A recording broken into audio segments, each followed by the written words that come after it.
Good morning, student. English grammar. There is composition part and there is second chapter time of events और sequence of events. इस unit में क्या है, इस chapter में क्या है कि कुछ सेंटेंस दिए हुए होते हैं लेकिन वह प्रॉपर अरेंज किए हुए नहीं होते हैं, ऊपर नीचे लिखे हुए होते हैं, सीक्वेंस वाइज नहीं होते हैं. तो हमको क्या करना है कि इन सेंटेंसेस को सीक्वेंस में जमा करके लिखना है. इनको सही ऑर्डर में, मतलब कौन सा इंसिडेंट कब हुआ है, एक के बाद एक उस लाइंस को जमाना है. फॉर एग्जाम्पल यहाँ पर देखो एक एग्जाम्पल दे रखा है, rearrange the following sentences according to the time of events. कोई चीज़ किस प्रकार से घटना हुई है उसको उसके समय के हिसाब से हमको जमाना है. अब 4 सेंटेंसेस दे रखे हैं वहाँ पर. First, one friend deceived the other in difficulty. एक दोस्त अपने दोस्त को मुसीबत के समय में धोखा देता है. Second sentence, he saved his life by the trick. वह उसकी मदद ट्रिक से, वह अपने दोस्त की जान एक ट्रिक से बचाता है. Third, the other friend played a trick. एक दूसरा दोस्त होता है वह उस पर चालाकी चलता है. और फोर्थ सेंटेंस है, two friends travel together and promised to help each other. 2 दोस्त साथ में यात्रा कर रहे थे और एक दूसरे की मदद करने के लिए उन्होंने प्रोमिस किया होता है.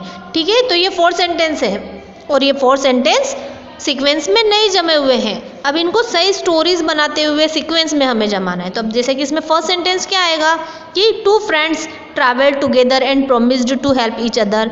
2 दोस्त साथ में यात्रा कर रहे थे और उन्होंने एक दूसरे की मदद करने के लिए प्रॉमिस किया. फिर क्या होता है कि one friend deceived the other in difficulty. उनमें से एक दोस्त होता है, उसने दूसरे दोस्त की मुसीबत में उसको धोखा दिया. अब नेक्स्ट थर्ड सेंटेंस कौन सा आएगा? Third, the other friend played a trick. लेकिन जो दूसरा दोस्त था उसने उस पर चालाकी चली. और लास्ट में, he saved his life by the trick. और फिर उसने क्या किया कि उसके दोस्त की जान ट्रिक से बचा दी. ठीक है, तो ये सही ऑर्डर में जमाने हैं. अब यहाँ पर देखो अनसॉल्व्ड एग्जाम्पल्स दे रखे हैं. यहाँ पर फर्स्ट एग्जाम्पल है, one will be done for you and other you have to do yourself. okay, so एक आपको बताया जाएगा और आगे के आपको खुद से करने हैं. तो फर्स्ट है, rearrange the following sentences according to the time of events. First sentence देखो, पहले हम चारों सेंटेंस पढ़ेंगे और फिर उनको सही ऑर्डर में जमाएंगे. First is, he jumped many times but could not get them. वह कई बार कूदा लेकिन वह उनको पा नहीं सका. He saw a vine of grapes. उसने एक अंगूर की बेल देखी. A fox was in search of food. एक लोमड़ी थी जो खाने की तलाश में निकली थी. The grapes were at much height. अंगूर बहुत ऊंचाई पर थे.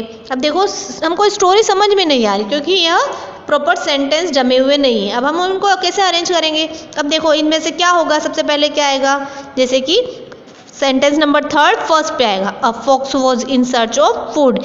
एक लोमड़ी खाने की तलाश में थी. फिर खाने की तलाश में थी तो क्या हुआ, ही सो अ वाइन ऑफ ग्रेप्स. उसने एक अंगूर की बेल देखी. अब देखी तो क्या होगा, वो उसको देख करके, अब देखो 2 सेंटेंस बचे हैं.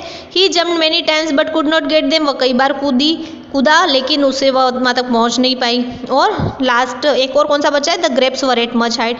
अंगूर कई ऊंचाई पर थे. तो पहले कूदेगा और फिर ऊंचाई पे, या पहले ऊंचाई पे देखेगा तो कूदेगा?